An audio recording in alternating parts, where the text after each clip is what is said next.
On est en train d'aborder un thème, la place des orphelins et des veuves dans l'évangile. On a commencé dimanche passé, on va continuer aujourd'hui. Aujourd'hui, on va commencer par le texte de Jacques, le chapitre 1. Jacques, le chapitre 1. À partir du verset 22. Jacques 1, verset 22. Mettez en pratique la parole et ne vous bornez pas à l'écouter en vous trompant vous-même pas de faux raisonnements. Car si quelqu'un écoute la parole et ne la met pas en pratique, il est semblable à un homme qui regarde dans un miroir son visage naturel et qui, après s'être regardé, s'en va et oublie aussitôt quel il était. Mais celui qui aura plongé les regards dans la loi parfaite, la loi de la liberté, et qui aura persévéré, n'étant pas un auditeur oublieux, mais se mettant à l'œuvre, celui-là sera heureux dans son activité. Si quelqu'un croit être religieux sans tenir sa langue à bride, mais en trompant son cœur, la religion de cet homme est vaine. La religion pure et sans tache devant Dieu, notre Père, consiste à visiter les orphelins et les veuves dans leurs afflictions et à se préserver des souillures du monde. Reprends le verset 26 et 27. Si quelqu'un croit être religieux sans tenir sa langue en bride, mais en trompant son cœur, la religion de cet homme est vaine. La religion pure et sans tache devant Dieu notre Père consiste à visiter les orphelins et les veuves dans leur affliction et à se préserver des souillures du monde. Amen. Amen. Est-ce que tu es dans la strong? Oui. Ok. Mais frère, la Bible dit si quelqu'un croit être religieux sans tenir sa langue en bride, mais en trompant son cœur, la religion de cet homme est vaine. Et il dit la vraie religion, la religion pure et sans tache, devant Dieu, notre Père, consiste à visiter qui? Les orphelins. Clique sur le mot visiter, s'il te plaît.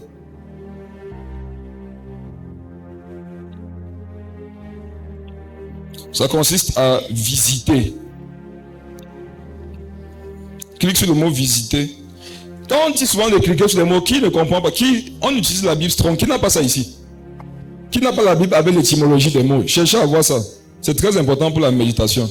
Parce que souvent, il y en a qui sont perdus. On dit que bon, le mot dit quoi? Il dit que mais ils sont en train de lire quoi? Ils ne voient pas ça dans ma Bible.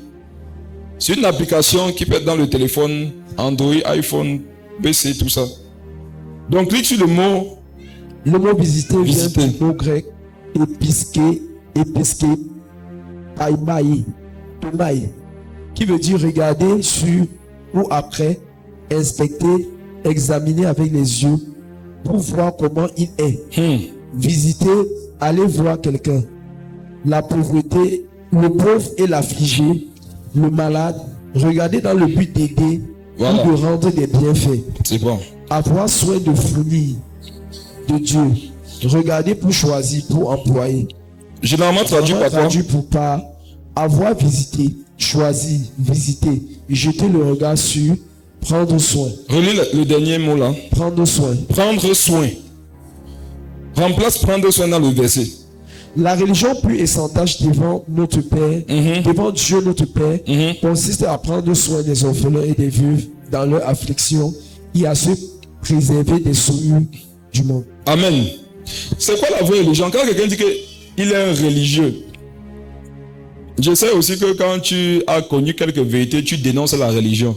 Amen. Il ne faut pas dénoncer la religion. Il faut plutôt expliquer aux gens c'est quoi la vraie religion. Beaucoup de personnes, quand ils prêchent, ils disent que ce n'est pas la religion. Dieu n'a pas vu qu'on soit des religieux. C'est faux. Faites attention. Quand vous dénoncez la religion, c'est parce que vous voyez la religion comme un mouvement dénominationnel. Pour Dieu, ce n'est pas ça la religion. Je prends notre exemple encore, les funérailles. Il y a beaucoup de personnes, beaucoup de chrétiens qui dénoncent qu'il ne faut pas faire les funérailles. Lève les mains si tu sais que tu as fait ça. Il ne faut pas faire les funérailles. Levez vos mains. C'est même tout le monde. Vous savez pourquoi vous dénoncez les funérailles? C'est parce que vous avez la mauvaise définition. Si tu prends le dictionnaire français, les funérailles, le français c'est la langue des blancs, les français, non? C'est ta langue. Donc souvent quand vous voulez utiliser la langue des gens pour dénoncer, rassurez-vous que vous avez les bonnes définitions. Qu'est-ce qu'on appelle les funérailles en français? Les funérailles, c'est toutes les pratiques. qu'on fait de la mort de quelqu'un jusqu'à son enterrement. Amen. C'est ça qu'on appelle funérailles. Les funérailles de quelqu'un, c'est tout ce qu'on fait depuis sa mort jusqu'à son enterrement. Maintenant, ce que vous faites après là, que vous appelez funérailles là, les blancs n'ont pas un mot pour ça. Maintenant, non, la Bible a un mot pour ça. C'est ça qu'on appelle le culte des morts. Tout ce que vous faites après avoir enterré quelqu'un, c'est un culte des morts. Et quand tu fais le culte avec les... Il faut qu'on ait les vivants, non? Quand on fait le culte entre les vivants, on s'embrasse, non? Oui, ça aussi. On se communique des choses, non? Amen. Quand tu fais le culte avec les morts, vous faites quoi? Vous vous embrassez. Vous communiquez les choses, non? C'est la raison pour laquelle vous allez remarquer que ceux qui partent faire le culte des morts, généralement en rentrant du village, quelqu'un encore pas, ils sont supprimés. Communion fraternelle. Amen. Amen. Cependant, ne pas maintenant épater les gens avec ton gros français funéraillisé. Ne dis pas maintenant, parce qu'on se connaît, non? Tu vas pas dire aux gens que moi il fait les funérailles. Il choquait un peu, non? Sachant que c'est la vraie définition. Paul disait dans 1 Corinthiens chapitre 8 que si ta liberté va devenir une pierre d'achoppement, fais attention.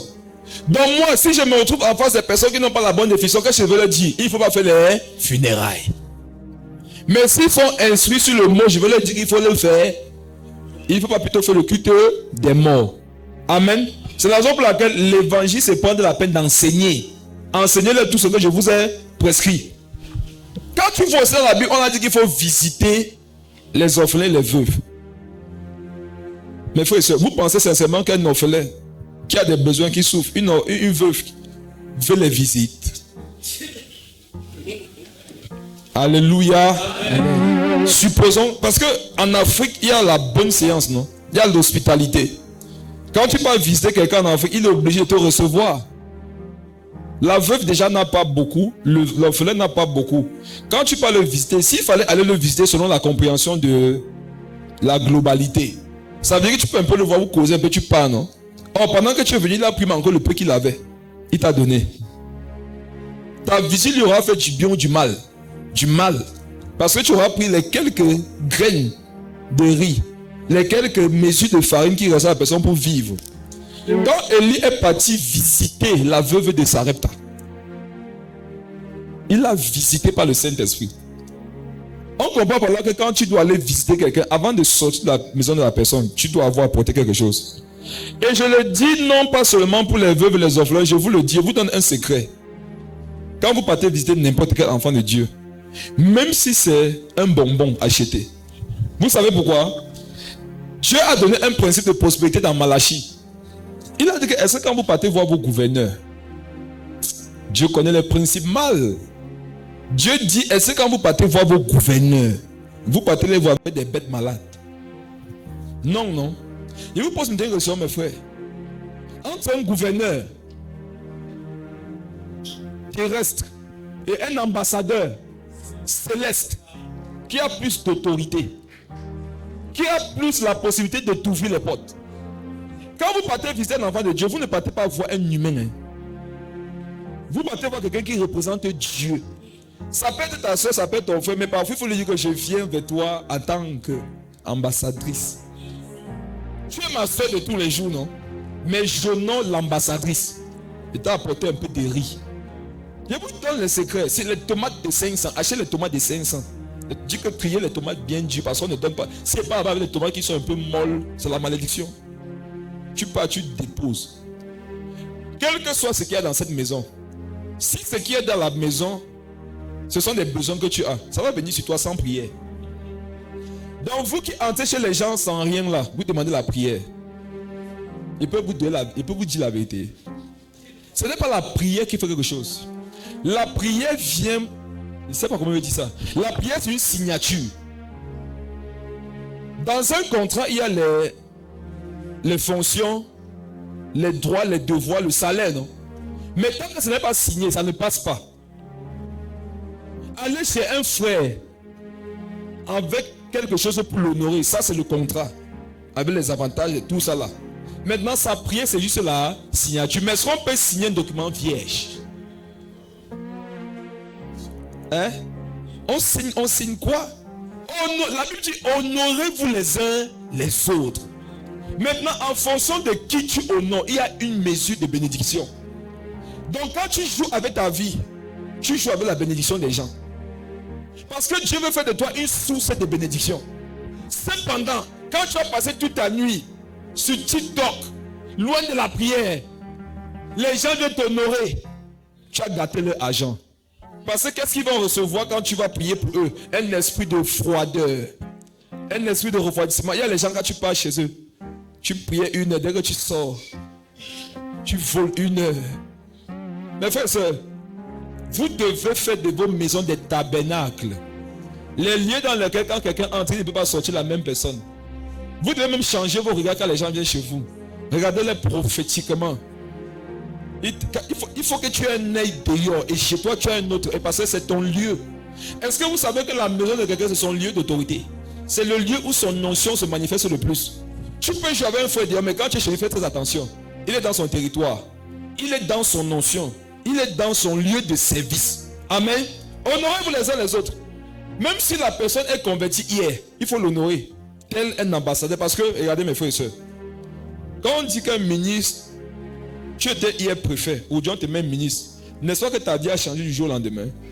Si on dit que quelqu'un aujourd'hui est ministre, tu peux toujours le traiter comme préfet parce que hier, quand tu étais un préfet, tu vas voir quelque chose. Amen. L'apôtre Nyangok témoignait une fois qu'il est parti prêcher dans un pays. Non, c'était ici au Cameroun, je crois. Et il y avait dans la salle un de ses camarades de classe. Mais Dieu merci, le monsieur était un homme spirituel. Il dit que parfois quand tu prêches à quelqu'un, tu remarques que voilà mon camarade de classe. Il a dit que voilà mon camarade de classe. Son camarade de classe est venu le voir à la fin du culte, il s'est mis à genoux. Il a dit que pourquoi tu me fais ça? Pourquoi tu veux me tuer? Il dit que pourquoi tu m'as tendu un piège? Il dit que mais quoi? Et vous dites une histoire vraie. Il lui dit que quand tu as dit que je suis ton camarade de classe, il dit qu'il a senti un piège qu'on lui a tendu. Il dit que j'ai senti comme si tu voulais me tuer. Il dit que je suis ton camarade de classe, on se connaît. Il dit qu'on se... Il dit que non, il dit qu'on a fréquenté ensemble quand? Mais si on se connaît, pourquoi tu veux me tuer? Le monsieur a dit que non, pardon. Je suis infidèle, tu es l'homme de Dieu. En voulant tout mélanger, je vais mourir. Il a dit que toi et moi, on n'a jamais fréquenté ensemble. On ne se connaît pas. Tu es l'apôtre, je suis le fidèle. L'homme l'annonce, un homme spirituel. Vous voyez quand vous êtes avec les frères et les soeurs tous les jours, non? Il peut être très difficile que vous receviez de leur vie ce que Dieu a mis sur eux. Pour recevoir la récompense d'un prophète, non? Il faut que tes yeux le voient comme un prophète. Oh, tes yeux le voient comme un frère. Un frère ne peut pas bénir un frère. C'est un manteau qui est sur un frère qui peut te bénir, pas le frère. Parce que les frères ne se transmettent rien, ils s'encouragent. Or, pour qu'il y ait transmission, il faut que tu acceptes de lever l'autre au-dessus de toi. Parce que c'est le supérieur qui bénit l'inférieur. Quand Dieu donc te dit, regarde les autres comme étant supérieurs à toi.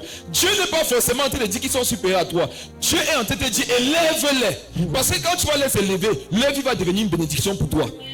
Il y en a qui se disent que Dieu me demande de m'abaisser, alors que non, tu n'es pas spirituel. Quiconque s'abaisse forcément, non, il va être béni. Dieu te dit que tu vois la sœur, on dit qu'elle est convertie, ça fait 1 semaine, non, honore-la comme une mère.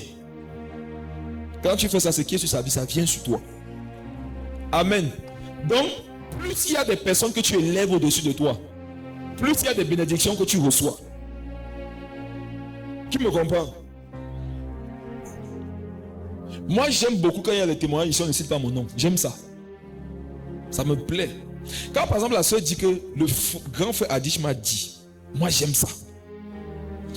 Ça permet de comprendre que dans l'église, non, la porte, ce n'est pas l'homme de Dieu. Il y a une porte, une grande porte, Jésus de Nazareth. Maintenant, quand nous tous on entre dans la porte, non, chacun de nous a une dimension.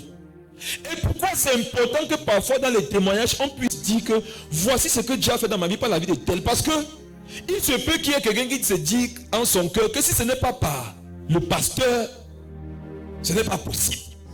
Cependant, si celui qui est à côté de toi est converti, il peut faire dans ta vie l'œuvre d'un pasteur. Mais est-ce que tu le vois comme tel? Est-ce que tu le vois comme tel?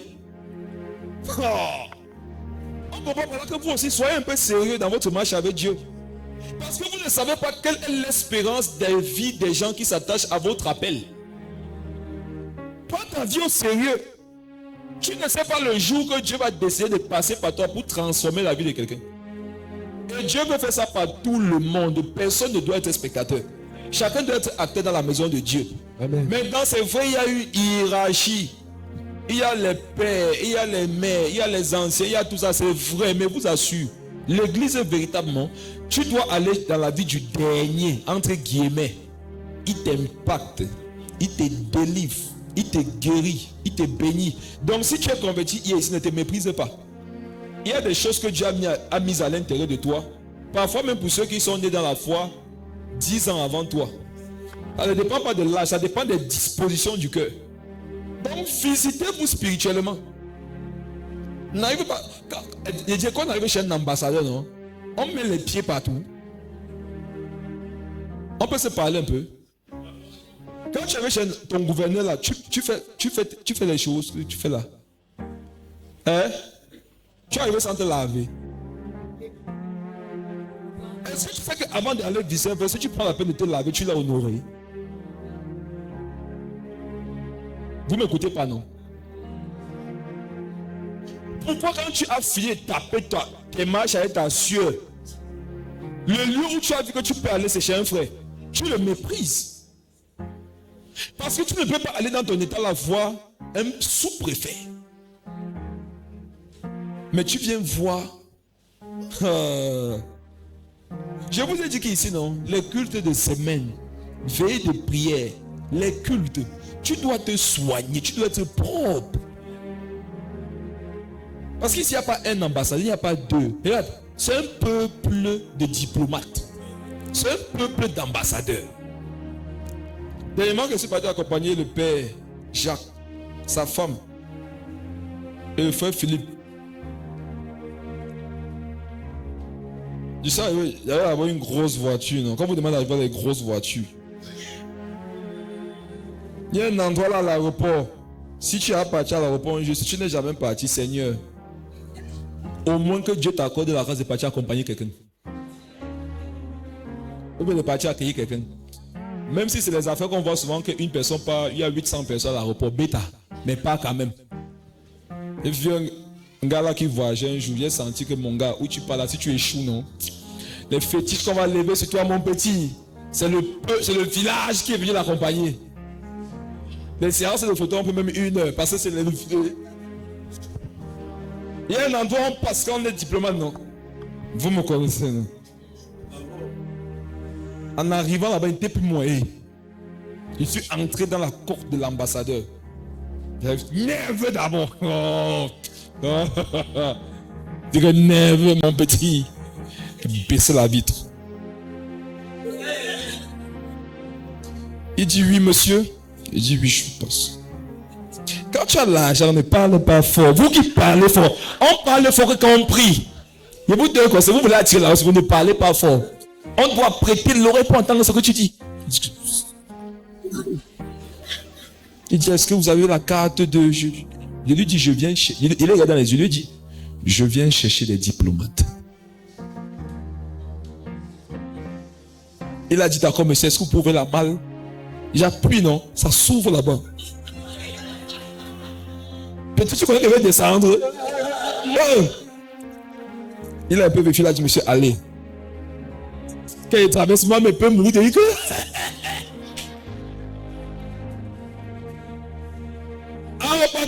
Ça c'est pour aller chercher. En partant les accompagner, j'ai dit la même chose. Le père Jacques m'écrit après, il me dit que tu fais là, ça marche. Hein? Je dis que c'est quoi? Philippe me dit que apôtre, on est arrivé ici, le vol a pris un retard. On nous a installés dans le salon VIP. On avait Samuel Eto'o. Je dis, moi, c'est comme ça que je suis. Je mets les gens. Ça entre nous, quoi. Non, laissez les gars témoigner par ça va. Hein? Amen. La parole, il y a tout un avion qui est en retard. Pourquoi les trois sur lesquels tu as proclamé l'identité qu'ils ont, c'est eux qu'on a pris pour aller mettre dans le salon VIP? Honorez-vous. Respectez-vous. Souvent quand tu as rien fait, Dieu peut faire que faire. Je ne sais pas totalement qui est sûr, mais même peut-être dire qui tu es. Est-ce que tu sais que tu n'es pas n'importe qui? Il faut souvent dire aux gens. Il y a des gens qui vivent un peu et ne savent pas qui ils sont. Dis que maman, ne crois pas que c'est parce que la coiffure a fait 3 mois sur ta tête que tu es une petite fille. Ne te néglige pas. Ce n'est pas fonction de la capacité à changer les mèches. C'est fonction de l'identité que Christ a donnée à la croix. Amen. Quand tu sais ça, tu peux n'avoir rien dans ta poche. On ne te parle pas n'importe comment. Et moi, si j'ai horreur qu'on méprise ma personne, je peux n'avoir rien, non, mais il y a une chose sur laquelle je veille. C'est le nom que Dieu m'a donné. Insulte-moi que Mbakop, insulte-moi que Clément. Mais si tu touches l'enfant, tu vois, homme de Dieu, l'enfant, si tu veux toucher la dimension que Christ m'a donnée, je ne peux pas te laisser. Je ne peux pas. Méprise-moi, il y a pas de premier gars. Tu ne peux pas mépriser ce que Dieu a fait de moi. Parce que pour faire ça, ça n'a pas été fait des mains d'homme, ça a été fait des mains de l'esprit. Et vous maintenant, vous acceptez, on crache sur vous comme ça là. Tu vois une enfant de Dieu, on dit que tu n'as quoi, tu n'as d'abord rien. Et puis dans sa chambre, mon ami, il y a les pleurs qui glorifient le diable. Parce que si Dieu vient te dire, ma fille, pourquoi est-ce que tu pleures? Tu vois que tu pleures pourquoi? Parce qu'on a dit que tu n'es rien. C'est à eux de te dire si tu es quelque chose. Vous qui souffrez que les gens me rejettent, eux qui d'abord? Donc si quelqu'un doit t'accepter pour que tu te sentes valorisé, c'est eux. Les gens n'aiment même pas. Qui? Les jongleurs là. Alors que Christ m'a donné une place auprès de lui. Oui. Mon ami. Quelqu'un dont les battements du cœur prononce ton prénom tous les jours. Si Dieu te met sur ses pieds, met tes oreilles sur sa parole, tu vas comprendre ton prénom. Hein? Et les anges ne sont jamais loin. Adrige. Joue petit, joue.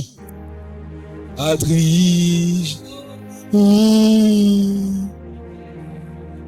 Attends, je baigne dans une présence comme ça. Un oncle, il tentait. Tu n'es rien, tu n'es rien. Oh, mon ami qui? Tu vas attendre ça jusqu'au retour de Jésus. Sachez qui vous êtes. N'attendez pas que ce soit les autres qui viennent vous établir dans ce que Christ a déjà fait. Vous êtes des enfants de Dieu. Ce n'est pas un titre de tristesse. Ce n'est pas un titre de lamentation. Quand on dit qu'un enfant de Dieu, frère, vous commencez à donner un peu de valeur à cette appellation. C'est devenu banal aujourd'hui. Je suis un enfant de Dieu. Il disait ça comme ça. Pourtant, on sait que quand même ton père était pas. Il y a les gens, c'est leur père partait une fois au Tchad. L'avion a fait escale en France. Et quand il dit escale en France, non. Dès que l'avion voulait atterrir, on a encore Dieu pleurer que non, pas une fois, il a fait ça. Mais quand tu entends comment l'enfant là parle du voyage de son père, mon père était en France. Quels les enfants de l'école primaire là? Oh, tu vas avoir une grande foi, grandir comme un enfant de l'école primaire. Quand on parlait de la voiture de son père, regarde, tu vois les voitures de 1960. Pour démarrer ça, c'est comme le groupe, non? Quand l'enfant là parle de la voiture de son père, tu crois que son père que la Range Rover série 2025. Il dit que et si c'est une petite voiture, non, ce n'est jamais une petite voiture. Il dit que tu vois le camion de mon père, non? Le camion de mon père. Le jour où tu as le malheur, il ne doit pas dire le malheur de passer. Quand tu vois le camion de son père, le camion de son père, on pousse, on tue. Quand la fumée sort, si tu es derrière, tu meurs asphyxié. Mais quand le gars te parle du camion de son père, ça c'est un enfant dont le père n'a pas une bonne voiture. Maintenant en Christ, on a tout de façon parfaite. Comment est-ce que nous on parle? Comment est-ce que vous parlez de Dieu? Comment est-ce que vous parlez même de vous? Et il y en a, vous ne donnez même pas envie aux gens de se convertir. Mais frère, Quand les enfants de Dieu sont ensemble, non, s'il y a un païen parmi eux, il doit envier leur vie. Ils voient les gens sont ensemble, ils disent, mon colonel, ils disent, oui, mon capitaine. Avant, ils disent, oh, mon gênant, il dit, oui, mon ambassadeur. Il dit que, hey, monsieur, c'est qu'il n'a pas de titre. Il faut dire que mon ami, là, tu peux devenir président. Il dit que président, oui. Comment? Donne ta vie à Jésus. Parce que les titres là-bas, ça n'a rien à voir avec tes capacités. Jésus a été capable pour nous, mais il nous a donné les diplômes. Vous savez ce qui s'est passé un jour qu'on devait composer le bac spirituel? Il a dit changer les visages, non? Si elle dit ça, les gens vont dire que j'encourage le péché. Il y a les péchés qui prêchent l'évangile. Il y a les jumeaux souvent, non? Un est bête, l'autre est un bête. Le gars souvent intelligent prend la carte de son fils par l'examen, il compose pour lui, le gars passe. Ça parle de Jésus. Vous voyez l'examen pour avoir la vie éternelle. Le premier à avoir composé, c'était Adam et Ève. Session beaucoup d'années avant Jésus. Surveillant Satan. Ils ont échoué. On a dit que bon, peut-être Seth va venir, va donner. Seth a échoué. On a dit que peut-être Abraham va réussir. Abraham a échoué. On a dit que bon, Isaac a échoué. On a dit Jacob a échoué. Bon, comme maintenant Jacob a eu 12 fils, on dit qu'au moins parmi les 12, non? Il y a quand même les 12 ont échoué. Ils ont fait les patriarches. Tous les patriarches ont échoué. Tous ont échoué, ont été privés du diplôme du ciel. Or, pour entrer dans la salle d'examen, il faut qu'on te remarque. On entre avec le récépissé, non? Parce qu'il faut pas que quelqu'un vienne composer pour toi. Il faut ta carte. Qu'est-ce que Jésus a fait? Il est quitté de la dimension de Dieu. Il est venu prendre la dimension humaine. Et le jour où il devait composer, on était censé être nous tous à l'examen, mais il a dit que laissez, il veut composer pour vous. N'est-ce pas que s'il doit composer pour nous tous, il doit partir avec tous nos visages? Le jour où Jésus est parti pour composer le bac du ciel, le surveillant a eu peur. Pourquoi? Il a vu dans le visage de Jésus seul, le visage de toute l'humanité. Jésus est en train de la composer. Regarde, quand Jésus compose, il n'arrête pas le bic. Le bic reconnaît son Seigneur. Il se prosterne. Le bic lui-même dit qu'on a écrit quoi? L'épreuve se traite elle-même. La peine que Jésus peut se donner, non? C'est de planer comme ça avec la feuille. Dépose. Cependant, quand il fait les compositions, on regarde, c'est quel nom qu'on voit? Atriche. Atriche. Oh, regardez, on voit quel nom? Sébastien. Oh. Eman, mim, boum, boum, boum, boum. Regarde les noms. Il peut aller au ciel. Regarde, tu peux aller au ciel. Oh, je vous ai sauvé, je vous ai fier. Regarde les têtes. Les gars, c'est pour aller au ciel. Les gars, regarde les fonds, regarde les têtes. Les gars, c'est pour aller au ciel. Jésus prend les noms des gens bizarres. Jésus prend les noms des gens sales, impudiques, fous, perdus. Il peut composer. Proclamation des résultats.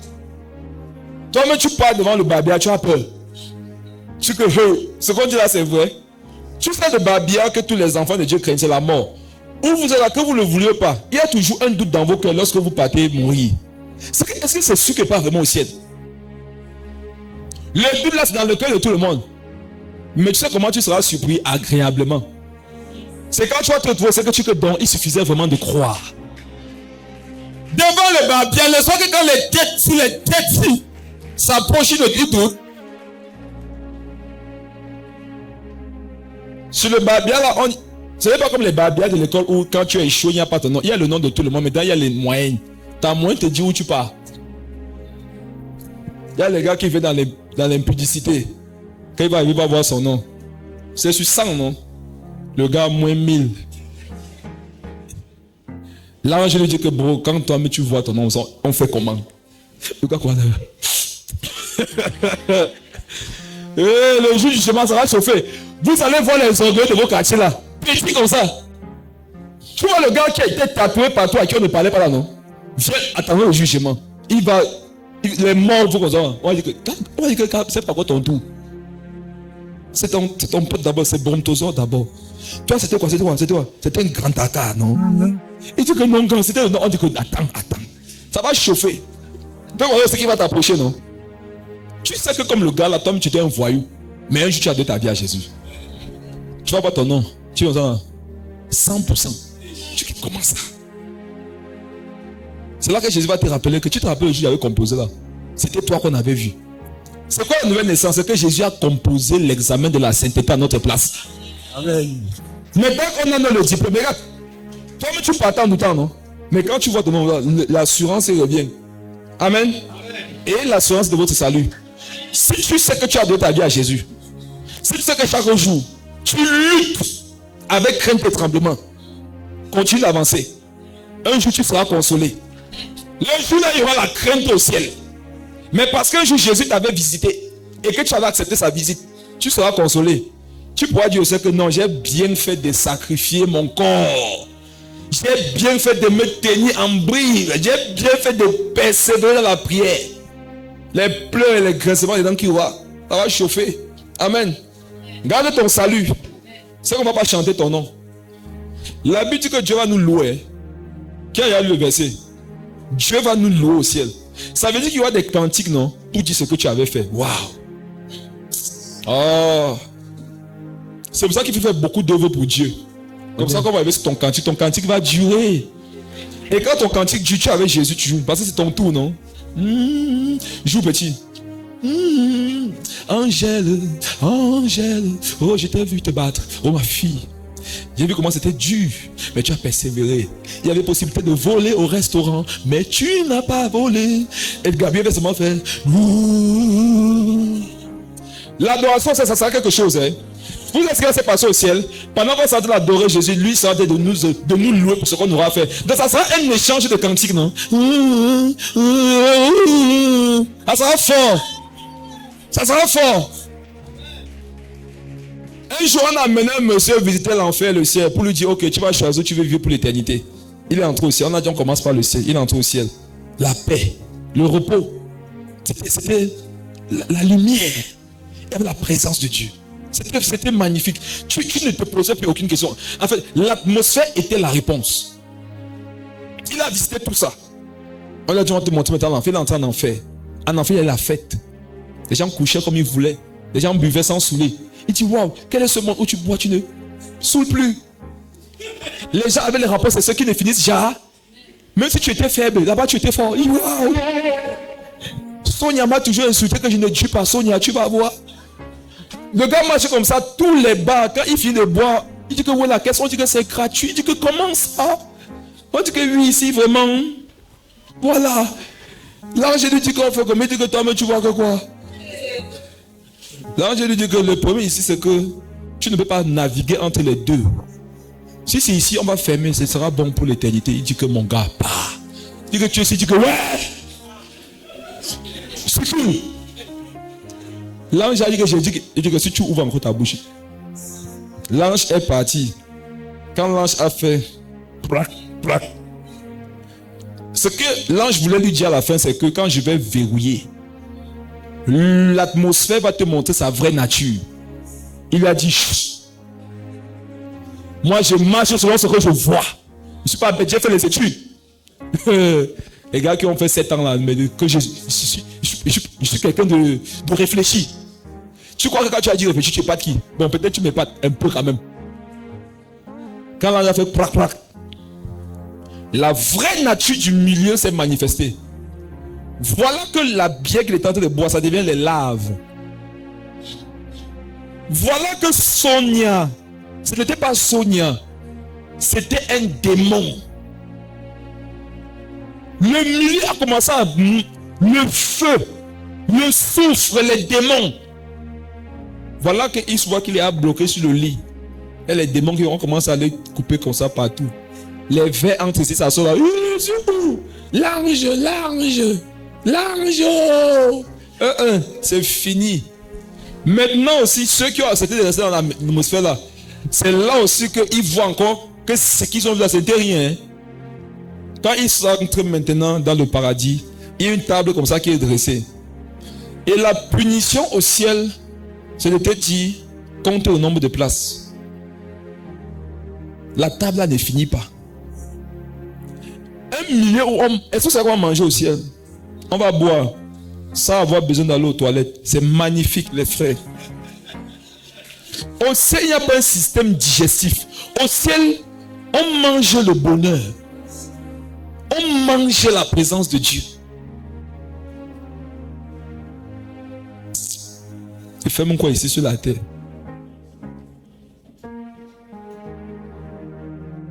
Au ciel, non, Adrige, les coupes sont qu'en or. Oh, je n'ai jamais eu un bijou en or. Sanctifie-toi. L'or va te dégoûter. On dit que l'espace, la terrasse, ça va sur les myriades, des myriades. Ça veut dire que quand tu marches, non, tu te vois dans le miroir. Et tu ne te vois pas comme tu étais sur la terre, tu te vois comme Dieu te voit. Vous savez ce que ça fait de se voir comme Dieu se voit, nous voit? C'est quelque chose, hein? Tu te vois comme Dieu te voit. Tu as les réponses à tout. Tu manges sa présence et lui, il te loue. Mais frère, et autre chose, non? Là-bas, il n'y a pas la crainte que ça s'arrête parce que c'est le milieu qu'on appelle l'éternité. Or, en enfer, la conscience de l'éternité, c'est que c'est pour la souffrance. Maintenant, toi, tu veux gâter ça en jonglant sur la terre avec Sonia. Sonia va t'envoyer en enfer. Le savon va t'envoyer en enfer. Le vol va t'envoyer en enfer. La rancune va t'envoyer en enfer. Réponds-toi, donne ta vie à Jésus. Jésus veut te visiter. Comme il nous demande d'aller visiter les veuves et les orphelins. Amen. On a dit que la religion puisse de prendre soin. Visitez-vous les uns les autres et prenez soin les uns des autres. Parce que si on se visite sans prendre soin les uns les autres, on n'est pas dans la méthodologie biblique. La méthodologie spirituelle, c'est que si nous nous visitons, nous devons prendre soin les uns des autres. Et principalement des orphelins et des veuves. Je vous ai dit que dans cette visite, c'est en fonction de qui tu visites qu'il y a une portion que tu reçois. Il y a une belle portion quand la personne que tu visites, c'est une veuve ou un orphelin. Relis le verset 27. La religion pure et sans tache devant Dieu notre Père consiste à visiter les orphelins et les veuves dans leur affliction et à se préserver des souilles du monde. Écoutez ça. Consiste à visiter les orphelins et les veuves dans leur affliction. Donc, je peux être absent dans la vie de quelqu'un lorsqu'il ne souffre pas. Mais je n'ai pas le droit d'être absent dans sa vie lorsqu'il souffre. La Bible dit, vaut mieux aller dans une maison de deuil que dans une maison de festin. Tu as le choix d'aller dans une maison de festin. Mais quand il s'agit d'aller dans une maison de deuil, tu n'as pas le choix, c'est un commandement. Vous savez pourquoi vous ne pratiquez pas certaines choses? Parce que vous pensez que c'est facultatif. Soutenir ceux qui souffrent, c'est un commandement, c'est obligé. Il dit dans leur affliction, et la religion, en gros, c'est quoi? C'est se préserver des souillures du monde. Pourquoi? Tu ne dois pas aller visiter les gens dans un état de péché. Parce que ce que tu es va un peu rester chez eux. Et ce qui est chez eux va un peu venir sur toi. Celui qu'on visite doit être dans la sainteté. Celui qui visite doit être dans la sainteté. Afin que vous vous communiquiez des choses spirituelles. Amen. Si tu es dans le péché, tu visites quelqu'un, tu vas détruire sa vie. Il est déjà dans les afflictions. Tu viens voir le péché. C'est pour lui donner quoi? C'est pour détruire sa vie. Tu as un problème avec ta langue. Tu peux avoir une veuve qui souffre. Tu parles encore des gens. Alors comment tu augmentes ces problèmes? Tu aimes bavarder. Tu arrives chez un orphelin. Tu n'as pas le temps de le consoler. Tu dis que tu as vu le match hier. Qui sont ceux qui ont vu le match? Levez vos mains. Oh, n'ayez pas honte. Qui sont ceux qui ont vu le match du Cameroun l'autre jour? Il y a des gens qui lèvent comme ça. Tu avais aussi vu le match comme ça. Qui a vu le match l'autre jour?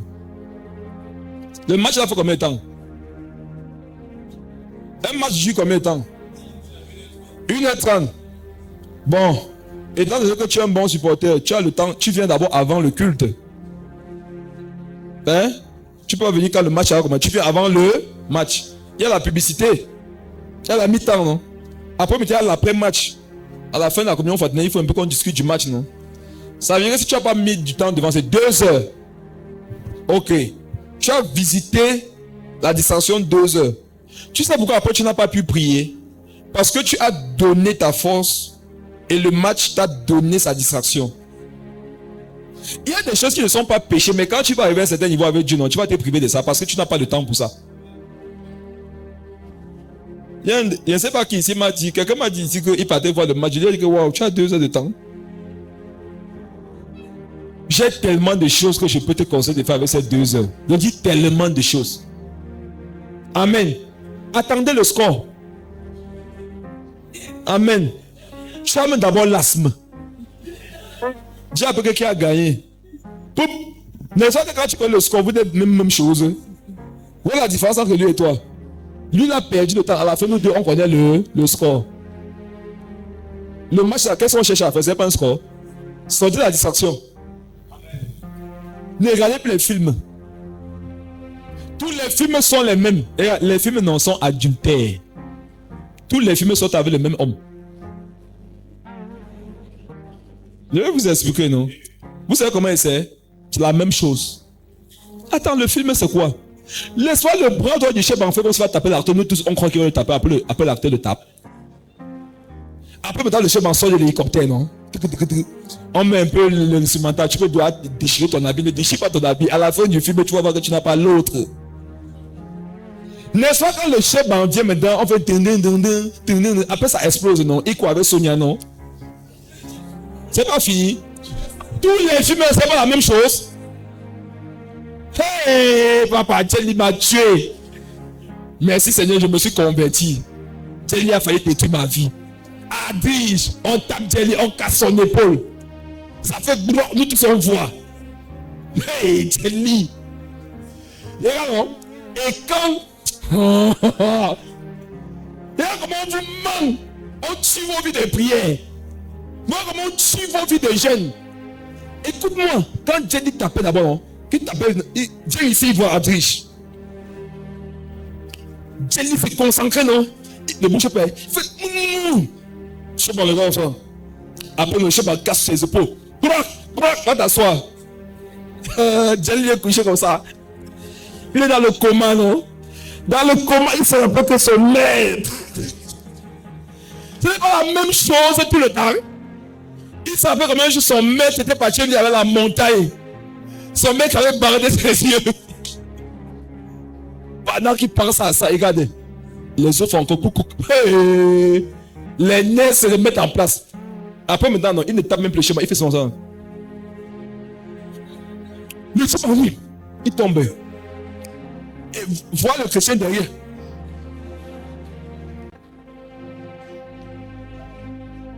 Je te dis une chose, tu ne peux pas prier après ça. Tu ne peux pas. Tu ne peux pas prier après ça. Il y a des choses que vous devez mettre de côté. Et le jour où vous allez voir Vandam, dis-lui que grand, tu as détruit ma vie. Dis que grand, tu ne m'as pas fait du bien. Tu ne m'as pas aidé.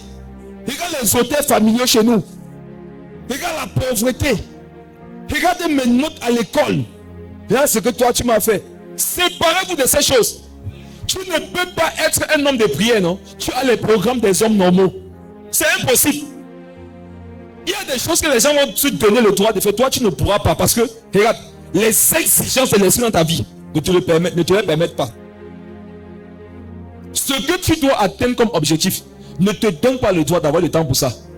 Mes frères et sœurs, utilisez bien votre temps, rachetez le temps. Il y a les veuves et les orphelins qui souffrent. Et il y en a ici, Dieu veut vous enrichir pour prendre soin d'eux. Mais si vous êtes devant les films, est-ce que vous savez que ces choses-là ferment vos esprits? Ça ferme vos esprits. Votre capacité à réfléchir même, ça diminue. Votre inspiration diminue. Quand on parle des souillures, les gens voient forcément le péché.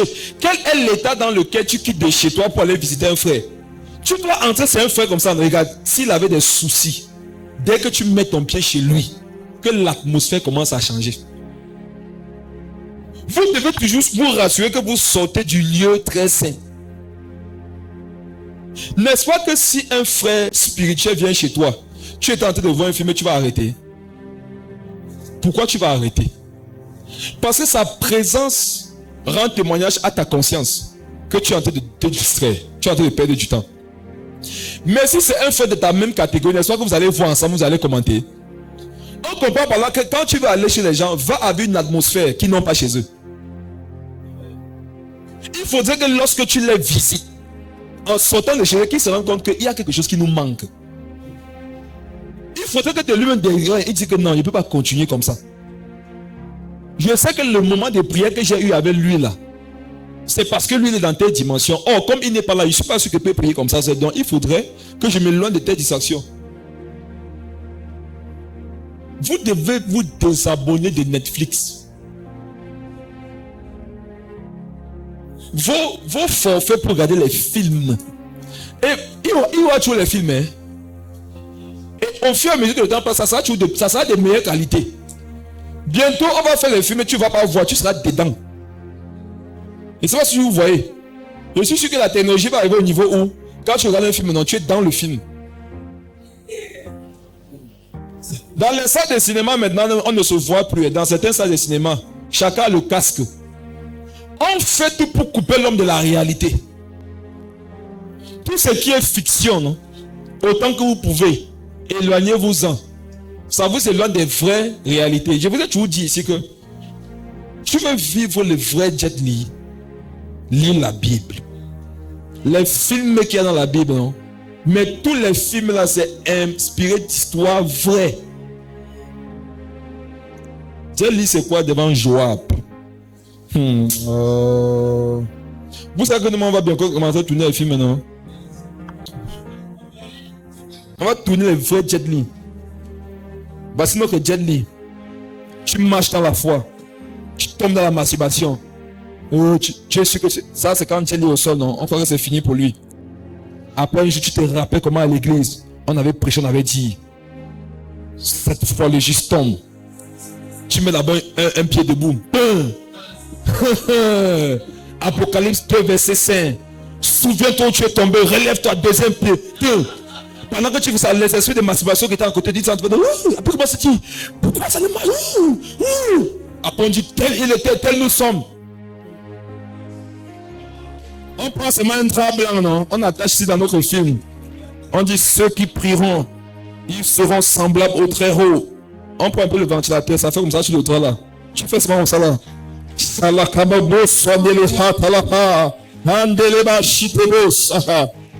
tu vois. On va tourner les films. Vous voulez voir les films, vous allez voir les films.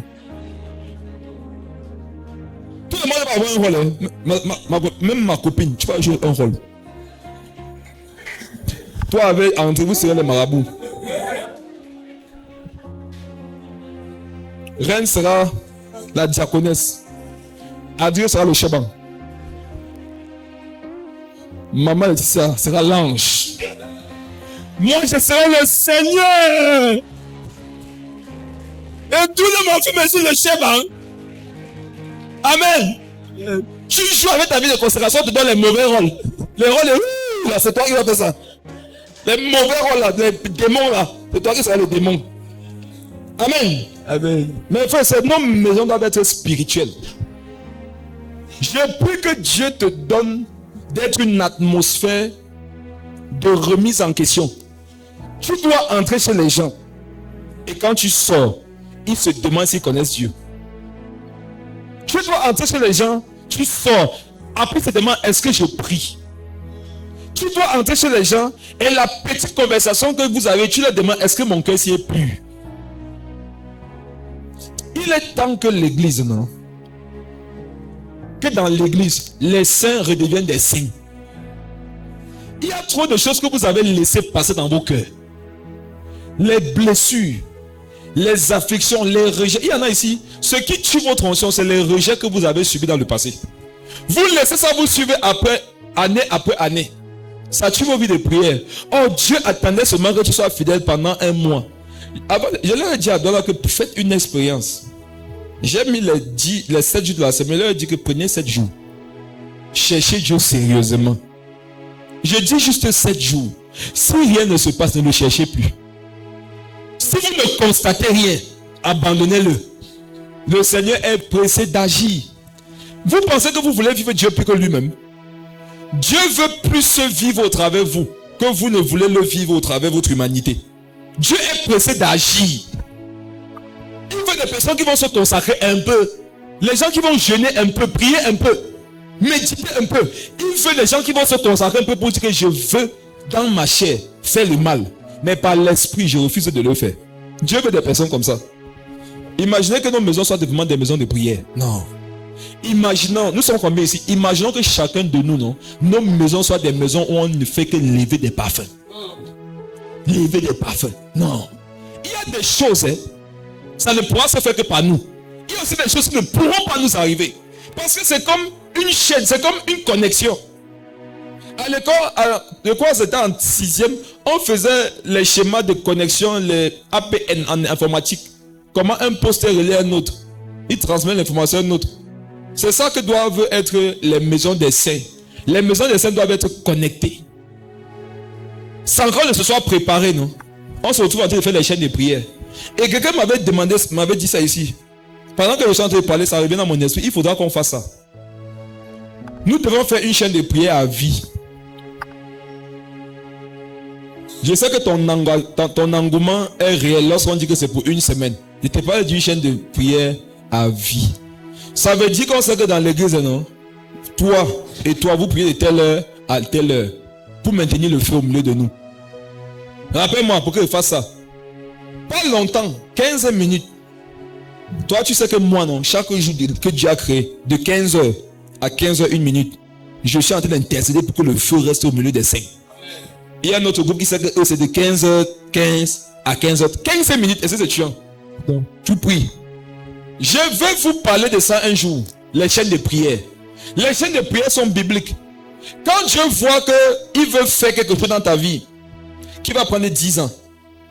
Si tu ne pourras pas avoir la fidélité qu'il faut pendant les 10 ans, il va te mettre avec des personnes en ton nom qui vont intercéder pour que la chose se fasse. Alors, il y a des choses que Dieu veut faire avec chacun de nous de façon spécifique. Ça ne pourra se faire que s'il y a une fidélité dans la prière.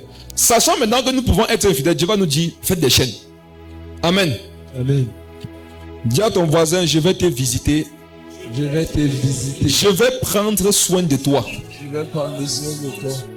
Dans l'étymologie du mot, on a vu que c'est de constater le besoin de la personne. Amen. Si tu as remarqué qu'un frère change de veste chaque dimanche, son besoin, ce n'est pas la veste. Dans les tests, on a dit examiner, non, pour voir le problème. Tu peux voir que dans sa veste, non, il ne sourit jamais. Tu dois le visiter et lui apporter le sourire. Je ne sais pas si on voit. L'église doit être un lieu où on s'apporte les uns aux autres ce dont on a besoin tant que ce n'est pas le péché. Amen. J'ai constaté que la soeur ne sourit pas beaucoup. Tu pars vers elle un dimanche. Tu laisses un peu ton club de spirituel, non? On sait qu'entre vous spirituels, on n'accepte pas les impurs comme nous. Mais laisse un peu ton club des très, très vrais spirituels. Va vers elle et dis que ma soeur, comment tu vas? Il y en a ici, vous ne connaissez même pas leur prénom. Ma soeur, comment tu t'appelles? Tu viens d'où?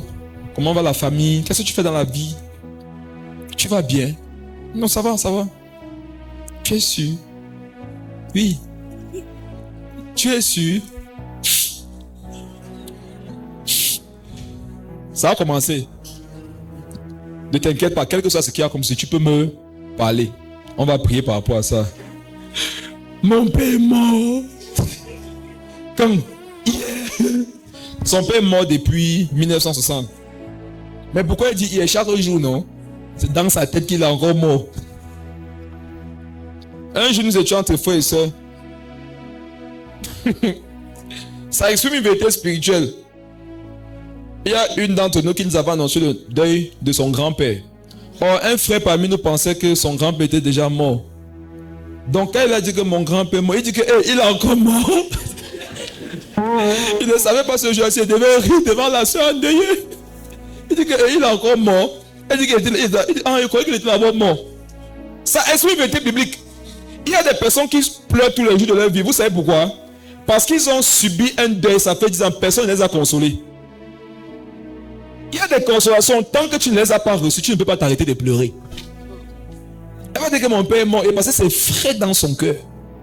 Tu vois l'orphelin, non? Ce à quoi un orphelin pense tous les jours, Ça la solitude. Ça comme maintenant les autres ont leur père, il n'a plus son père. C'est à ça qu'il pense tous les jours. Il faut quelqu'un chaque jour aussi qui va venir lui dire autre chose. Il faut quelqu'un chaque jour qui va venir lui répéter que regarde, ce n'est pas fini pour toi. Vous savez à qui il veut penser le plus? À son mari qui est parti. Tu peux être en face d'elle, vivant, non? Mais elle va plus penser aux morts. Il faut régulièrement des personnes qui vont venir faire en sorte qu'elle pense à autre chose. Il faut des personnes qui vont régulièrement venir là faire sourire. Donc même si tu ne sais pas faire rire les gens, il faut apprendre. Si tu vois que c'est du château là sur ses aisselles, dis qu'il y a la mairie. Et c'est plus ce qu'elle veut dire. Amen. C'est de constater leurs besoins et de leur donner ce dont ils ont besoin. Il y a les orphelins ici. Quand tu vois sa chaussure, tu comprends qu'il porte ça depuis l'avènement de Moïse. Moïse est parti. Il a donné le bâton à Josué. Josué a fait entrer les Hébreux à Canaan. Mais jusqu'à ce que Jésus-Christ soit venu dans la même chaussure. Tu as constaté ça. Regarde, quand Dieu attire ton regard sur un besoin, c'est que c'est toi qui dois résoudre le besoin. Ce n'est pas pour que tu donnes ça comme sujet de prière ou que tu vas te voir les gens que telle personne sauve. C'est toi qui as vu. Non? Moi, je n'ai pas vu. Les besoins des autres qui attirent ton attention, c'est ta responsabilité de les régler. Amen. Tu as constaté les besoins d'un orphelin, d'une veuve. Cher. Et quand tu vois que tu n'auras pas les moyens, demande les moyens à Dieu. Dieu est la banque de ceux qui ont un bon cœur. Dieu n'est pas la banque des chrétiens, Dieu est la banque de ceux qui ont un bon cœur. Quand ton cœur est disposé à aider, tu vas voir que Dieu va mettre les moyens à ta disposition. Maintenant, il y en a qui ont au départ de bonnes motivations. Quand Dieu met les moyens à leur disposition, ils utilisent ça pour leur bonheur personnel. Trahison. Se préserver des souillures du monde. Avant que je ne quitte sur le verset 27, on comprend par là que le meilleur moyen de visiter quelqu'un, c'est de se consacrer à Dieu. Amen. Amen. Parce que ce n'est pas ta présence physique chez lui qui va déterminer quelque chose. C'est ta présence dans la présence de Dieu qui va faire de ta présence chez lui quelque chose qui pourra lui être utile. Je répète ça, je dis, le meilleur moyen d'aider quelqu'un, c'est de soi-même se consacrer à Dieu. Parce que pendant que tu te consacres à Dieu, Dieu te donne les capacités et les moyens pour pouvoir être utile à la personne. Amen. Amen. Relis ça, avant qu'on quitte dessus, le verset 27. C'est le verset à mémoriser. La religion pure et sans tache devant Dieu notre Père consiste à visiter les orphelins et les veuves dans leurs afflictions et à se préserver des souris du monde. Matthieu, le chapitre 25. Avant ça, Psaume 68. Psaume le chapitre 68. Quel verset? 6 à 7. Psaume 68. 6 à 7. Les pères des orphelins, le père des orphelins, le défenseur des veuves, c'est Dieu dans sa demeure sainte. Verset 7. Dieu donne une famille à ceux qui étaient abandonnés. Il délivre les captifs et les rend heureux. Les rebelles seuls habitent des lieux arides. Relis le verset 6. Le père des orphelins, le défenseur des veuves, c'est Dieu dans sa demeure sainte. Le père des orphelins, le défenseur des veuves, c'est Dieu dans sa demeure sainte. Maintenant, ne ferme pas. Ailleurs, prends Matthieu 25. Mettez le bic ou bien votre main sur le psaume 68. Dans la méditation, pour comprendre certains versets, certaines vérités, il faut mettre plusieurs versets ensemble. Matthieu 25. À partir du verset 34.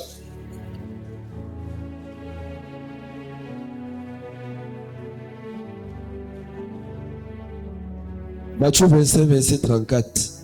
Alors le roi dira à ceux qui seront à sa droite, venez, vous qui êtes bénis de mon Père, prenez possession du royaume qui vous a été préparé dès la fondation du monde. Car j'ai eu faim et vous m'avez donné à manger, j'ai eu soif et vous m'avez donné à boire, j'étais étranger et vous m'avez recueilli. J'étais nu et vous m'avez vêtu. J'étais malade et vous m'avez visité. J'étais en prison et vous êtes venus vers moi. Les justes lui répondront, Seigneur, quand avons-nous vu avoir faim? Et quand avons-nous donné à manger ou avoir soif? Et t'avons-nous donné à boire? Quand t'avons-nous vu étranger, et t'avons-nous recueilli, ou nu, et t'avons-nous vêtu? Quand t'avons-nous vu malade ou en prison, et sommes-nous allés vers toi? Et le roi leur répondra: je vous le dis en vérité, toutes les fois que vous avez fait ces choses à l'un de ces plus petits de mes frères, c'est à moi que vous les avez faites.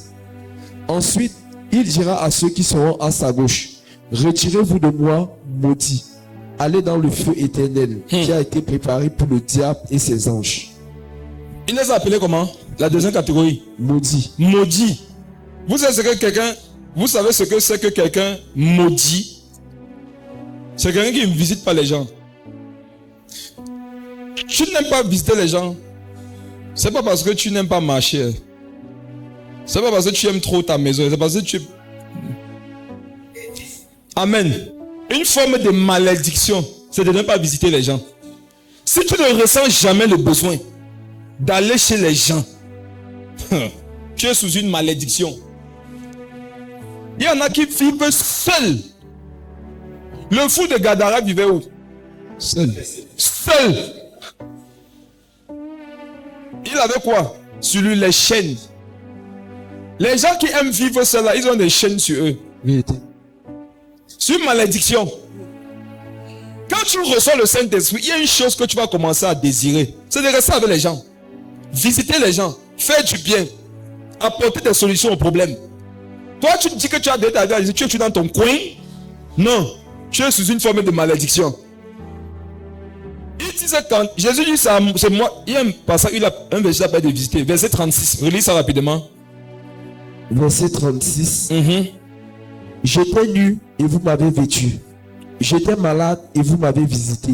J'étais malade, vous m'avez visité. Avant ça, on a vu dans Jacques le verset 1 que il faut visiter les veuves et les orphelins. Et Jésus nous dit ici, quand vous avez visité les veuves, les orphelins, qui est-ce que vous avez visité? Dieu. C'est moi-même. Dans le premier des orphelins, c'est Jésus. La première des veuves, c'est Jésus. Chaque fois que tu visites un orphelin, une veuve, autrement dit, chaque fois que tu apportes des solutions à ses problèmes. Le ciel note ça comme si tu le faisais pour Jésus. Et ça va t'être imputé. Et quand est-ce que ça sera imputé à ta personne? Le jour du jugement. On comprend par là qu'il y a des personnes qui vont rater le ciel parce qu'ils n'auront pas pris la peine durant leur vie de se soucier des problèmes des autres. Or, si tu te soucies des problèmes des autres, ça va affecter ta propre vie de sainteté. Regardez le lien. On va au ciel lorsqu'on est dans la sanctification, non? Et on est perdu lorsqu'on vit dans le péché. Mais le passage nous montre que on va au ciel parce qu'on a visité les gens. Comment faire le lien? Le lien, c'est que quand je visite quelqu'un qui a des problèmes, ça va me révéler moi-même mon propre niveau, mon propre état. En visitant quelqu'un, je peux me rendre compte que je ne suis pas vraiment un homme de prière. Je peux me rendre compte que dans ma vie, encore la tiède, parce qu'on a vu que visiter là-bas, c'est dans un état de sainteté. On a dit sans souillure. Jésus, quand il veut montrer que ton cœur n'est pas pur à ses yeux, il peut te demander de visiter les gens. Et une fois là-bas, pendant que tu les visites, ton cœur est révélé. Je prends l'exemple simple. Tu veux aider une veuve. Le Seigneur voit que ce qui peut te détruire, c'est l'orgueil. Il te dit, va visiter une veuve. Et toi, tu pars chez la veuve comme c'était elle qui avait besoin de toi, alors que c'est toi qui as besoin d'elle.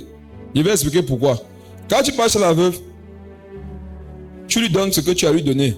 Le Saint-Esprit te met bien à cœur de faire ça dans le secret, de ne pas l'exposer. Tu fais les statuts. Tu suis venu saluer ma maman. Tu fais comme si tu veux seulement dire que tu es venu la saluer. Tu tapes ton verset Bible en bas, non? Aimez-vous les uns les autres.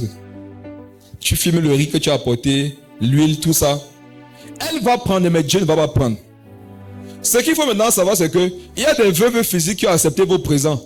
Mais Jésus, la veuve spirituelle, n'a pas accepté. Pourquoi? Parce que ton cœur n'était pas pur pendant que tu le faisais. On se rend compte à ce moment que ton cœur là ne peut pas aller au ciel. Et donc quand Jésus va te dire, va visiter la veuve, c'est pour que tu vois ton vrai état. C'est donc avec raison qu'il pourra dire Que toi, tu ne peux pas aller, c'est parce que tu ne m'avais pas visité. Tu ne m'avais pas visité parce que ton cœur n'était pas pur. Ou tu m'avais visité, mais avec de mauvaises motivations. On comprend par là que œuvrer dans la vie des gens, ça nous donne de voir notre vrai état spirituel et nos vraies motivations. Je peux aller pour aider une veuve et les vraies motivations charnelles sont exposées. Dieu me dit, répands-toi de ça. Et si tu ne te répands pas de ça, tu vas être perdu. N'allez jamais aider les veuves et les orphelins. Vous pensez que c'est eux qui ont besoin d'aide. Quand Dieu t'envoie quelque part, ça veut dire que c'est d'abord toi qui es dans le besoin. Ça va te monter ton vrai niveau. Il dit, c'est moi que vous avez visité. Maintenant, contextualisons ça dans la pratique. Est-ce que si tu peux visiter Jésus veuve,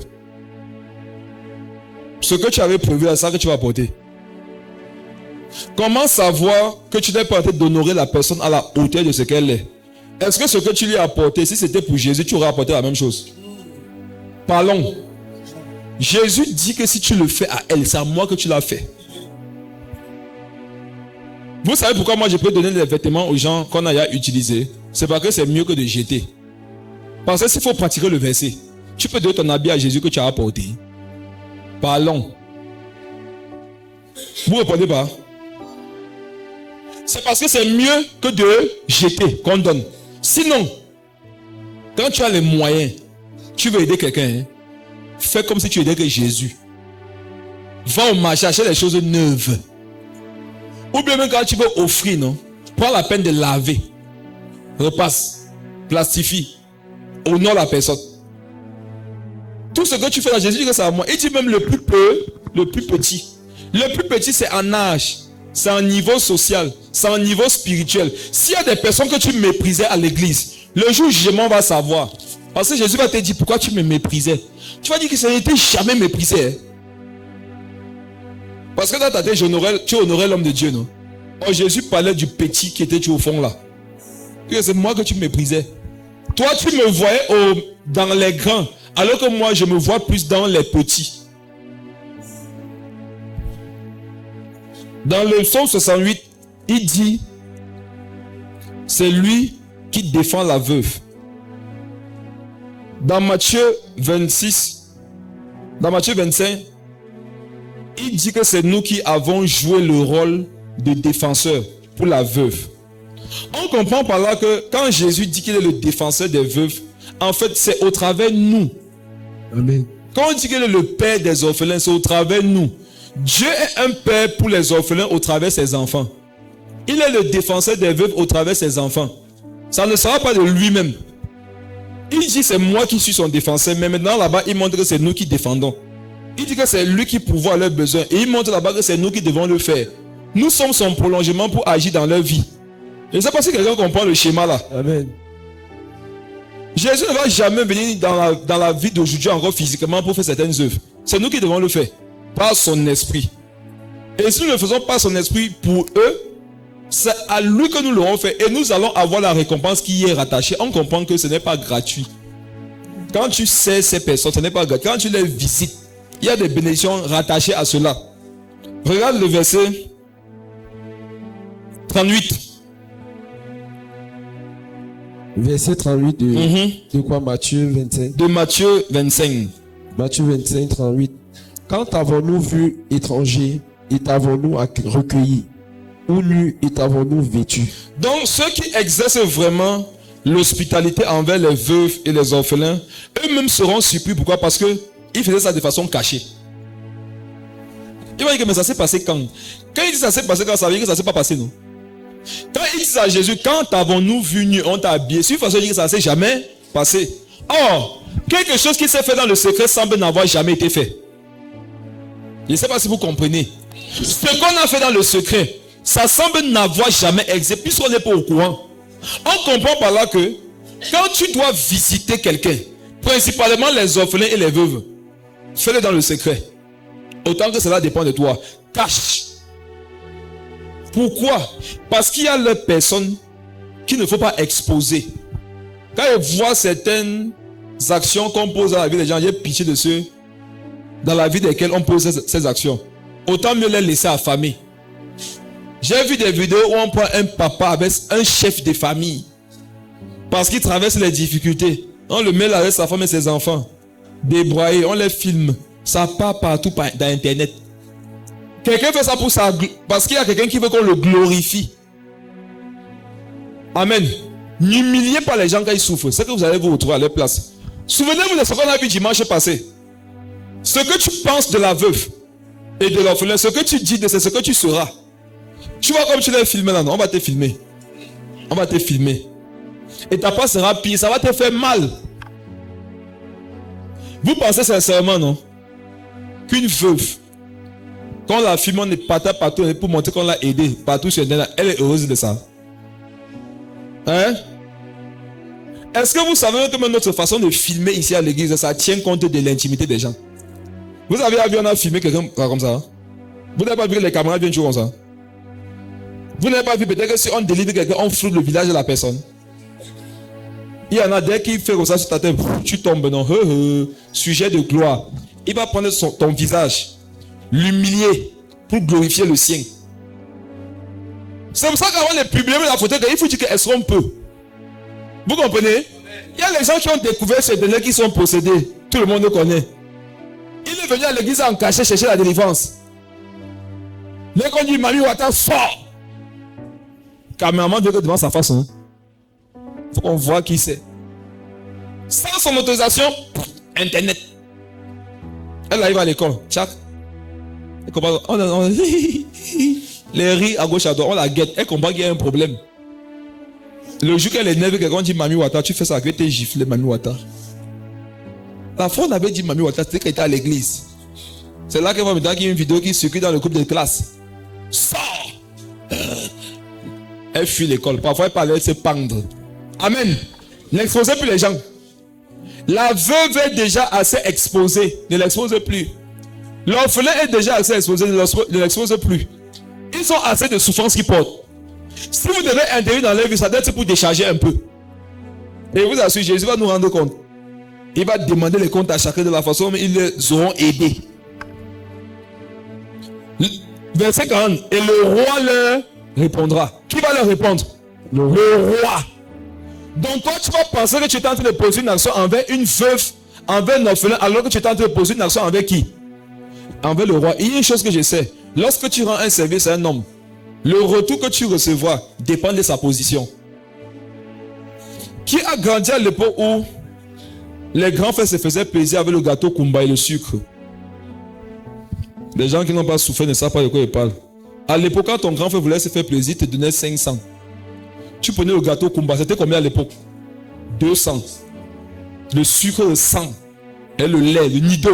Le nido sortait encore beaucoup. 100, ça faisait combien? 400. Il s'arrangeait tout à ce qu'il y ait 100 francs de reste pour te donner quand tu vas venir. Donc quand ton grand frère te disait qui va aller, on discutait. On savait que le service rendu viendra avec un bénéfice. Quand c'était alors le père qui envoyait acheter la boisson quand ses amis sont venus, souvent le reste c'était 300. De diapo c'était 500. Ça te faisait une semaine de tintin garantie. Tu étais le boss à la pause. Première pause, deuxième pause. Tu prenais les tintins de 50, 20. Oh, l'époque était bien. Deuxième pause, tintin 20. Tu devenais le maître, non? Tout le monde est à côté de toi. Non. Non. Tu prends un tintin, tu partages à 30 de tes camarades. Parce que quand tu concasses ta maman, tu fais... Quoi? Et la personne, elle se couvre pour prendre ça. Amen. Maintenant, si tu as rendu ce service au roi, qu'est-ce que tu auras en retour? Je te laisse imaginer. Tout ce que tu peux imaginer, ce que le roi a pour toi, ça dépasse ton imagination. On comprend par là que les veuves et les orphelins sont des occasions pour nous bénir que Dieu nous donne. Une église dans laquelle il y a les orphelins et les veuves, ce sont des églises bénies. Parce qu'il y a des bénédictions qui sont rattachées aux actions qu'on pose à leur endroit. S'ils ne sont pas là, toutes ces bénédictions ne peuvent pas être expérimentées. Qui comprend ce que j'explique? C'est une grâce et une faveur que Dieu te donne l'occasion d'aider un orphelin. Parce que ce sont des sources de richesse. Ce sont des vases remplis de bénédictions, d'huile, de puissance. Il y a des grâces, des faveurs, des onctions que tu vas recevoir simplement parce que tu les as aidés. Et le roi leur répondra, je vous le dis en vérité. Qui parlait sur la terre, il disait souvent, je vous le dis en vérité. Ici, qui parle, le roi, il dit quoi? Je vous le dis. On comprend que le roi qui va leur parler au ciel, c'est celui qui était sur la terre, que certains ont méprisé. Si tu méprises la veuve sur la terre, tu la verras au ciel en tant que reine. Mais il sera trop tard pour l'honorer. C'est maintenant qu'il faut l'honorer. Je vous donne un conseil. Pendant cette saison, autant que vous pouvez, faites des offrandes aux veuves. Faites des offrandes aux orphelins. Résolvez les problèmes. Autant que Dieu vous en donnera les moyens sur le long terme. Regardez, visitez-les. On a dit que visiter, c'est quoi? C'est prendre soin, prenez soin d'eux. Parce que ce que vous êtes en train de faire là, c'est à Jésus que vous le faites. Et forcément, il y aura des bénédictions rattachées à cela dans vos propres vies. Il y a beaucoup de sujets pour lesquels tu vas prier. Dieu va te dire ça ne nécessite pas la prière. Ça nécessite que tu ailles rendre visite à une veuve. Il y a des ouvertures que tu vas vouloir dans ta vie sociale. Dieu va te dire que ça ne dépend pas de ça. Ça dépend du fait que tu puisses scolariser un orphelin. Comme tu l'as scolarisé là, la porte automatiquement s'est ouverte sans prière. Comme tu as donné un sac de riz à cette femme qui a des enfants à nourrir, automatiquement la faveur de Dieu t'est accordée. Vous pensez qu'on reçoit seulement la faveur de Dieu envers les hommes de Dieu en demandant la prière et l'imposition des mains? C'est faux.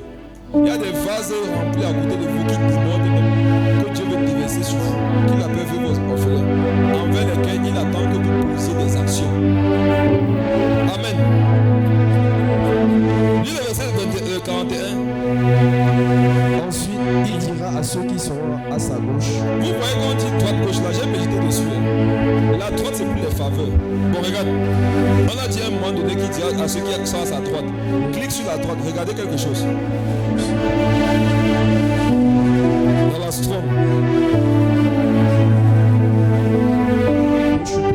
Verset 34. Alors le roi dira à ceux qui seront à sa droite. Clique sur le mot droite.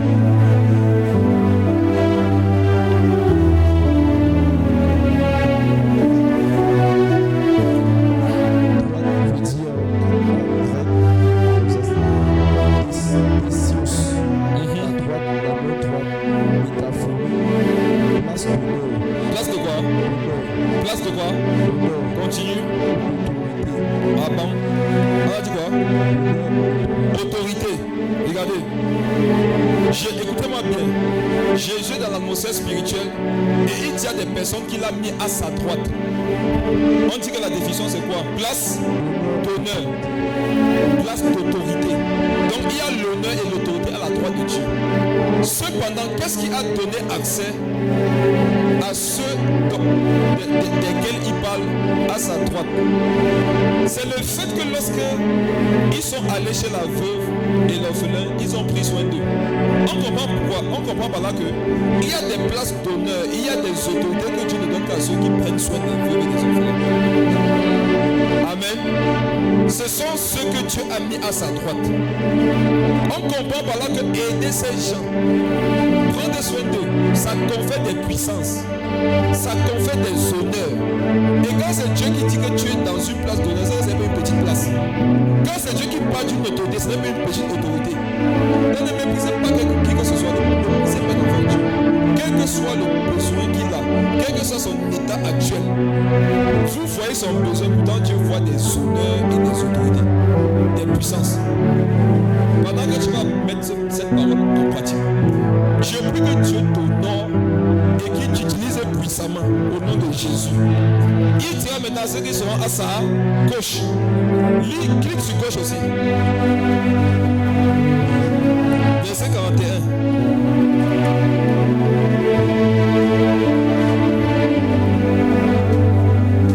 Gauche me dit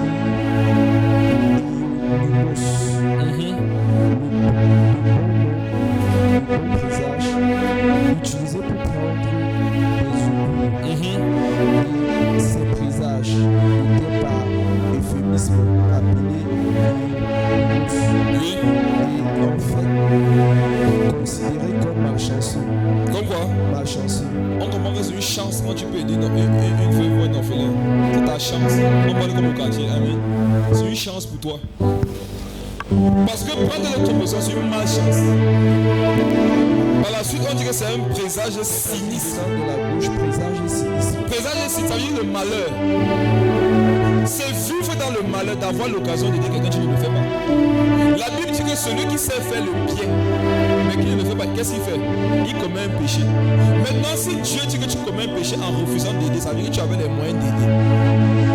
Et est-ce que vous savez que tout le monde a les moyens d'aider quelqu'un? Même si tes poches sont vides, ta bouche au moins de salive, tu peux prier.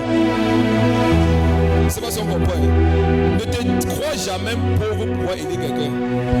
Il y a des personnes ici, vos propres vies ne changent jamais parce que vous ne trouvez jamais que vous avez assez pour aider. Vous vous dites toujours que vous avez trop de problèmes pour pouvoir vous priver d'un peu de vos ressources pour aider les autres. C'est pour ça que vous allez mourir comme vous êtes. Comment sait-on qu'un homme est riche? Par l'esprit, pour Dieu, et pourra être riche dans sa vie. C'est dans sa capacité, même quand il a le strict minimum, de puiser dans ça quand même encore, de quoi subvenir aux besoins de quelqu'un. Même si c'est un plat de nourriture, fais. La veuve a dit à Élie, je vais manger le dernier repas, c'est après on va mourir. On comprend que chaque jour pour elle, c'était rattaché à un plat. Donc il y a des gens, à leur donnant un plat de nourriture, tu leur as permis de vivre un jour de plus. Elle a dit à Élie, je vais manger, je vais mourir. Mais comme Élie l'avait visité par le Saint-Esprit, qu'est-ce qui s'est passé? Il y a une abondance chez elle.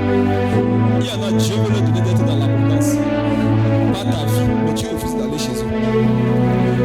Les ressources que tu avais mis à l'intérieur de ta vie pour eux, comme tu refuses d'aller là-bas, c'est comme la manne, ça va te pourrir. Pourquoi il y a certaines putréfactions dans ta vie? C'est parce que tu n'as pas pris les ressources que Dieu t'avait données pour aller les distribuer à ceux qui souffrent. Amen. La providence au travail, c'est comme la manne. Manne, tu ne dois pas garder ça. Qu'est-ce que c'est? Cette pourriture. Tu ne dois pas le garder. Va chez eux, donne-leur ça, c'est pour eux. Et quand tu vas donner, Dieu va multiplier. C'est une chose que je sais. Quand tu ne donnes pas le Saint-Esprit, tu ne vas jamais recevoir la même portion. Ça va toujours venir un peu plus. Pourquoi? Parce que Dieu veut que tu fasses plus. C'est la raison pour laquelle quand tu es quelqu'un qui aide les gens, il faut te dire, Seigneur Jésus, donne-moi d'aider de plus en plus avec le temps qui passe. Quand moi je regarde ma propre vie, je vois que les charges qu'on portait avant, ça ne fait qu'augmenter. Mais quand les charges que tu portes ne cessent d'augmenter, ça montre que tu grandis. N'est-ce pas quand quelqu'un grandit, on commence à lui augmenter les charges? À un certain âge, on ne permet même pas à l'enfant de toucher l'eau. Le prince. On le voit dans le savon, les éponges, on dit non, lave ses mains. Il y a un âge aussi, il ne peut pas se faire la lumière, il va voir. Pourquoi on va le chicoter? Parce qu'il grandit. Quand on grandit, les charges augmentent. Si tu as remarqué que pendant que tu aides les gens, c'est comme ça ne cesse d'augmenter. C'est un bon signe, ça veut dire que tu grandis. Et si ça grandit, mais tu arrives toujours à le faire, on comprend pendant que derrière, il y a la main de Dieu qui agit.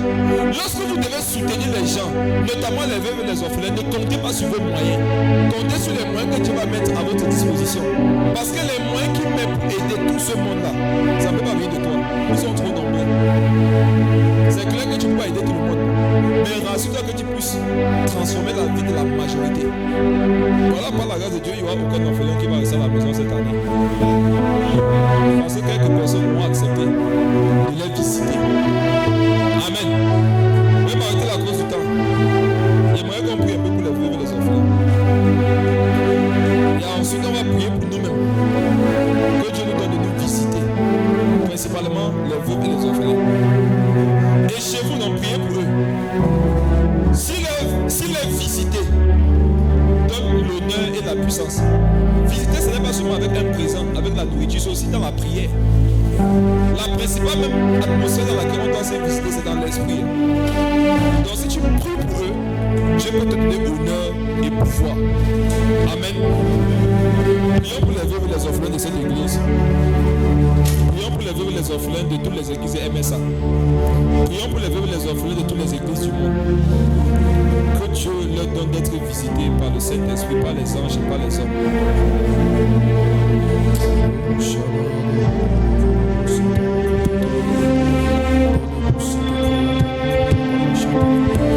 Est-ce que tu peux prier? Demande à Dieu de bénir les veuves et les orphelins de cette église. De faire en sorte que chaque jour de leur vie, qu'il soit visité, elle soit visitée par le Saint-Esprit, par les anges, par les hommes, avec des ressources dont ils ont besoin pour leur épanouissement quotidien, tant dans les choses spirituelles que dans les choses physiques.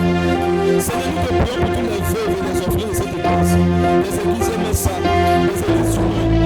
Papa, pouvoir avec besoin sur le plan spirituel, sur le plan physique. Passe par nous pour le faire, Père, au nom de Jésus. Prie-nous pour être un élément par lequel Dieu peut passer pour visiter. Seigneur Jésus, utilise-moi pour être un élément par lequel je vais visiter. Donne de les visiter avec la vie de sainteté, avec la vie de prière. Donne de les visiter, Papa, avec la puissance.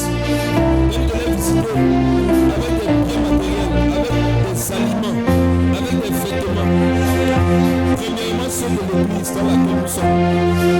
Ensuite, notre Dieu, Papa, s'il n'y a plus de besoin, s'il n'y a plus de besoin pour de nous puissions continuer ailleurs. Papa, enrichis-nous pour toi, donne-nous les ressources dont nous avons besoin pour pouvoir les aider. Si nous les visitons et qu'il y a un problème de maladie, que nous puissions apporter la guérison par la puissance. Si un problème de possession, que nous puissions apporter la délivrance par le Saint-Esprit. Si un problème de solitude de caractère, de difficulté de pouvoir être consolé, donne-nous de leur apporter tout ce dont ils ont besoin.